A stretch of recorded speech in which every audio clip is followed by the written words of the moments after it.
O ministro do Supremo Tribunal Federal, Flávio Dino, suspendeu o pagamento de 4 bilhões e 200 milhões de reais em emendas parlamentares. Dino também pediu para a Polícia Federal abrir um inquérito para investigar o caso. A reportagem é de Carol Rosito. A decisão do ministro ocorreu no primeiro dia do recesso parlamentar e logo depois de votações importantes para o governo no Congresso. O andamento do pacote fiscal e de parte do orçamento estavam atrelados justamente à liberação do pagamento de emendas. A nova medida de Dino atendeu a um pedido do PSOL que alegava irregularidades no pagamento dessas verbas. A ação também questiona a decisão do presidente da Câmara, Arthur Lira, de suspender o funcionamento das comissões da Casa. A representação cita um ofício encaminhado ao governo federal e assinado por 17 líderes partidários da Câmara. O documento detalhava a indicação de 5.449 emendas de comissão. Segundo o PSOL, sem aprovação prévia e registro formal, sob o pretexto de ratificar indicações previamente apresentadas pelos integrantes das comissões. De acordo com Dino, o documento perpetua a ocultação dos parlamentares que pediram as emendas de comissão. O ministro também condicionou a liberação das verbas em 2025 ao cumprimento de medidas de transparência estabelecidas pelo Supremo Tribunal Federal. Em decisões anteriores, a Corte pediu a identificação do autor de cada emenda e que as transferências sejam informadas em um portal do governo. Dino deu 5 dias para a Câmara dos Deputados apresentar as autorizações de liberação dos pagamentos. A decisão é um novo capítulo da disputa pelas verbas que levou a uma crise entre o STF e o Congresso nos últimos meses. Parlamentares já se articulam para recorrer. A preocupação dos congressistas é de que o bloqueio interfira nas eleições para as presidências das casas legislativas. O governo também teme que a suspensão atrapalhe a votação do orçamento de 2025, que ficou para fevereiro. A avaliação é que a decisão de Dino piora o clima já pouco amistoso que paira entre governo e Congresso. A Advocacia Geral da União disse que irá passar as informações solicitadas ao Supremo Tribunal Federal. Isso deve envolver o montante pago via emendas parlamentares entre agosto e dezembro deste ano. Jussara, deixa eu começar contigo aí em Brasília para a gente entender não só as repercussões dessa decisão, enfim, da parte do Congresso, óbvio, muita crítica, muita reação, mas do próprio Executivo também um tom de preocupação com as consequências desta decisão, não só por esses valores que ficam represados deste ano, mas principalmente já olhando para o orçamento do ano que vem, que nem sequer ainda foi colocado em votação pelo Congresso, Jussara. É isso, Yuri. Boa noite para você, Thaís. A gente estava ali há pouco juntas. Olha, Yuri, exatamente isso. Tem uma preocupação do governo, porque achou que tinha resolvido quando liberou as emendas, que teria resolvido o problema ali ao liberar as emendas e aí conseguiu a votação do pacote fiscal, de ajuste fiscal e também a reforma tributária, mas o orçamento ficou para 2025. E aí, agora, com essa decisão do ministro Flávio Dino, esse pedido ali de esclarecimento, 5 dias, é preciso saber também o quanto o Congresso vai tirar ali da sua gaveta, né, digamos assim, as reações que podem vir ali não muito ao contento do governo, né? Do que o governo espera e quer, porque precisa aprovar esse orçamento, claro, logo no início do ano. Lembrando, Yuri, que tudo isso acontece no contexto também de mudança das casas, de eleição das mesas diretoras. Então, o que a gente tem ali de preocupação do governo? Ao longo do dia, a gente viu ali uma cautela muito ali dos ministros, ao comentar essa decisão do ministro Flávio Dino, e também um silêncio da cúpula da Câmara. O presidente da Câmara, Arthur Lira, não se manifestou ainda sobre isso. Então, há uma atenção, sim, do governo de quais serão as consequências para o governo a partir dessa decisão do ministro Flávio Dino do Supremo Tribunal Federal. Yuri. Pois daria até para, fazendo um xiste aqui, né? A Advocacia Geral da União, nesse fogo cruzado entre a STF e Congresso Nacional, ela está quase que ampliando as suas funções ali, porque ela tem quase assumido também a defesa do Congresso na liberação dessas verbas, né? Não sei o que vocês têm de percepção do papel que a Advocacia Geral que faz parte da estrutura do Poder Executivo, tem tomado um pouco mais de caminho a favor do Congresso pelas dificuldades políticas do governo para aprovar o pacote fiscal semana passada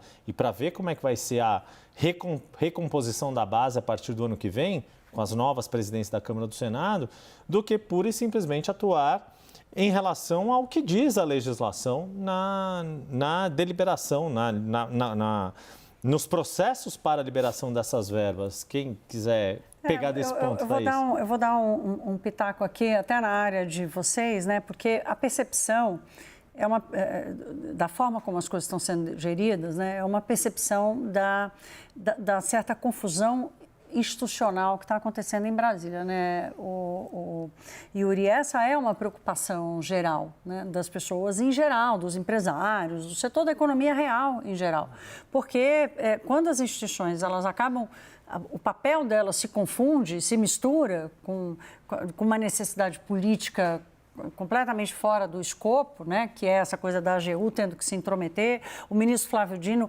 esticando a corda, e no mérito ele não está errado, nós já discutimos isso aqui tantas vezes, né, quer dizer, a razoabilidade da exigência, da transparência. Então, assim, cada vez que se exige um pouco mais, o Congresso vai um pouco mais além, e o que a gente está assistindo é uma mediação feita pela AGU. Exato. Mas esse é o papel da AGU? Quer dizer, e como é que é o papel real do STF, do ponto de vista ali de como a legislação sobre as emendas tem que acontecer, né? E isso significa o quê? Uma percepção de insegurança institucional no Brasil, né? Que se alia a uma série de outras inseguranças, vamos dizer assim, que se acumulam nos últimos anos. Mas qual o tom de gravidade que você dá para essa situação de, não digo de instabilidade, mas de tensão institucional? É algo razoável, é algo aceitável ou está passando do ponto e causa algum tipo de preocupação no setor privado? Enfim? Causa preocupação sobre a agenda do país e sobre quem vai fazer o quê para tocar a agenda do país, né? Primeiro, já há uma certa insegurança sobre, afinal de contas, qual é a agenda do governo. Acho que a gente vai até tratar disso aqui falando do pronunciamento do Lula, mas assim, diante de qual é a agenda do governo, qual é o que esperar do Congresso Nacional na próxima legislatura, né? O Congresso vai ficar ensimesmado? A agenda do Congresso Nacional vai ser a briga com o STF? E o Poder Executivo vai ser refém disso ou vai ser mediador disso através da AGU? Quer dizer, isso tudo, como não há resposta, porque não há uma premissa para a atuação do Poder Executivo numa discussão dessa, né? Eu acho que é uma preocupação não grave, mas grande, que pode crescer ao longo, especialmente do primeiro semestre. Jussara, a Thaís usou termos aqui que eu acho que são muito eloquentes dessa situação. Quem é refém de quem nessa história? Quem está a reboque de quem? E outro ponto que eu acho que vale também, se quiser já conectar, Jussara, tem uma sagacidade, talvez, do ministro Flávio Dino nessa questão da abertura da investigação. Porque o ministro simplesmente falou, olha, PF, abra um inquérito para apurar o que aconteceu no Congresso. É algo que tem um peso, tem uma gravidade. Mas ele deixa muito claro, olha, eu só estou fazendo isso porque foi o senador fulano que disse isso, foi a deputada Beltrana que disse isso, foram os outros deputados. Olha, foram os seus pares que disseram isso, e já que eles disseram isso, e vocês não deram bola porque eles disseram, eu estou dando bola e a Polícia Federal vai apurar, Jussara. É isso, esse ponto chama bastante atenção na decisão do ministro Flávio Dino, porque ele cita, né? Claro, foi uma provocação de alguns partidos, o PSOL encabeça isso, mas quando ele diz o seguinte, olha, não fui eu que fui procurar, eu fui provocado pelos próprios parlamentares, e aí coloca a Polícia Federal para investigar essas emendas. Mas eu queria chamar um outro ponto também, é que com essa decisão do ministro Flávio Dino, ele consegue também se distanciar, porque tinha ali uma sombra. Será que o ministro Flávio Dino está atuando ali digamos assim, em parceria com o governo federal? Afinal de contas, ele foi ministro da Justiça, ganhou a vaga na Corte Superior, indicado pelo presidente Lula. E aí, com essa decisão que, como bem citou a Thaís, também complica ali o governo, porque parece que o governo... Lembrando, o governo deu aval para a liberação dessas emendas de comissão da forma como o Arthur Lira mandou. O Arthur Lira e mais 17 líderes, né? O presidente da Câmara, mais 17 líderes. Disse que não viu problema na transparência, não viu nenhum problema e daí fez a liberação. Então, quando o ministro Flávio Dino traz essa decisão, ele também demarca ali um posicionamento de que, olha, independentemente do governo ter apoiado ou não, estou marcando, estou aqui, precisa ser esclarecido.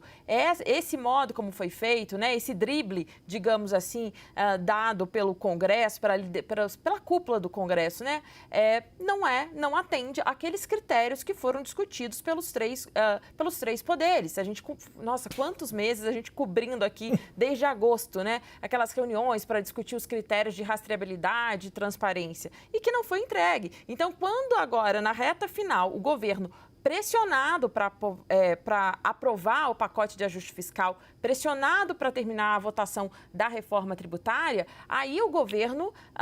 Ok, chega ali o Arthur Lira, né, o presidente da Câmara, suspende as comissões, pega ali, manda aquele ofício para o governo, para a Casa Civil ali com 17 líderes, pedindo, essa aqui são as emendas de comissão que serão liberadas. E aí, claro, as denúncias, a provocação feita pelos parlamentares ao Supremo Tribunal Federal é essa, olha, isso não foi discutido. E agora é preciso esclarecer como como eles chegaram a essas emendas, que foram feitas. E detalhe, o PSOL indica o seguinte, boa parte dessas emendas foram destinadas para Alagoas, o estado do presidente da Câmara, Arthur Lira. Então, assim, não é uma pulga atrás da orelha, né? É um pulgueiro inteiro, né, Yuri? E ainda tem a Polícia Federal no meio, né? A gente falando aqui de Poder Executivo, STF, Congresso Nacional, AGU, e agora ainda tem a Polícia Federal no meio, que eu acho que atiça ainda mais a resposta política que o Congresso Nacional pode dar, né? Então, e vira essa confusão de quem é que está mandando em quem, de quem é refém de quem, essa desconfiança com relação ao presidente da Câmara de fecha as comissões, aí as emendas aparecem mais para Alagoas. Quer dizer, tem muita coisa a ser explicada, né, nesse caminho. Pois é, e aí tem dois pontos acho que eu queria chamar a atenção, né? Primeiro, só para esses parlamentares, esses congressistas que são citados na decisão do ministro Flávio Dino, é uma frente supraparlamentar. Né? Embora esta ação tenha sido movida pelo PSOL, mas os parlamentares citados, começa pelo senador Cleitinho Azevedo, que desculpa, eu esqueci qual o partido dele, Jussara, mas é um apoiador do... Republicanos. Republicanos, isso. Que é do campo da direita, apoiador próximo do ex-presidente Jair Bolsonaro, do deputado Nicolas Ferreira. A deputada federal Adriana Ventura, daqui de São Paulo, do Partido Novo, José Rocha, que é do União Brasil, e Glauber Braga, que é do PSOL. São os 4 que fizeram algum tipo de pronunciamento criticando a deliberação sobre essas verbas. E o ponto que a Jussara destacou sobre esta proximidade ou não, ou independência do ministro Flávio Dino em relação ao atual governo Lula, por ter sido indicado por Lula, já na primeira decisão dele da semana retrasada, quando exigiu esta portaria da AGU para conseguir a liberação, eu já tinha ouvido de aliados do governo, ali pessoal do governo no Congresso, falando, poxa, falam que ele é nosso amigo, só que não, né? Que é amigo da onça, porque arrumou um abacaxi que tiveram que correr para conseguir fazer a liberação, colocando ali, dificultando a votação do pacote fiscal, no mínimo, atrasando um pouco ali, ou dispersando um pouco a energia que levou a essa prorrogação do orçamento. Não foi concluído neste ano, vai precisar ser votado no ano que vem, neste clima que ninguém sabe se vai ser. Na sexta-feira, a gente falou com o líder do governo no Congresso, o senador Randolfo Rodrigues, no 360, ele chegou a cravar, Yuri, pode escrever aí, vai ser entre o dia 33 e dia 20 de fevereiro. Não sei se vai ser mais a nessa votação data, da Lua. Né? Olha, da Lua, aqui tem uma coisa importante, porque no meio dessa pauta de final de ano, né, dessa pauta fast track de final de ano, era importantíssimo aprovar a Lei de Diretrizes Orçamentárias. Né? O Brasil estava sem instrumento para entender o que aconteceria se o ano virasse sem aprovação da Lei de Diretrizes Orçamentárias. No roteiro de aprovação do orçamento, primeiro é preciso avaliar a LDO, que é enviada em abril, precisa ser votada até julho. Depois, agosto, o governo apresenta a lei orçamentária com base no que foi determinado na legislação que determina a diretriz da execução do orçamento. As metas fiscais estão lá e por aí vai. O funcionamento das emendas, está tudo na lei de diretrizes orçamentárias. Então, não virar o ano sem a LDO, como a gente chama aqui de apelido, seria uma coisa grave, inclusive. Até os procuradores da Fazenda, todo mundo que eu conversava dizia, tá, mas e se não votar a LDO? Porque havia esse risco. Eu falei, não, melhor nem pensar, porque não tem instrumento. Quer dizer, não poderia haver a execução do orçamento. Então, aprovada a LDO, que foi no pacotão ali de reforma tributária, pacote fiscal e tudo mais, o Tesouro, a Fazenda conseguiu respirar um pouquinho aliviada, e aí também o mercado, porque seria mais uma insegurança, uma incerteza, e agora falta a lei anual, né? A LOA geral. E para a LOA, o Tesouro tem mecanismo, vai ter que usar 1/12 a cada mês e tal. Em algum momento, na hora que isso bater, que começar a aparecer política pública com problema, que começar a aparecer problema de funcionamento, como já aconteceu outras vezes, o próprio governo e o Congresso tendem a se ajeitar. Vamos ver até onde essa corda vai esgarçar. É o famoso, quando a água bate, para manter a analogia aqui, na poupança do cachorro, o cachorro aprende a nadar.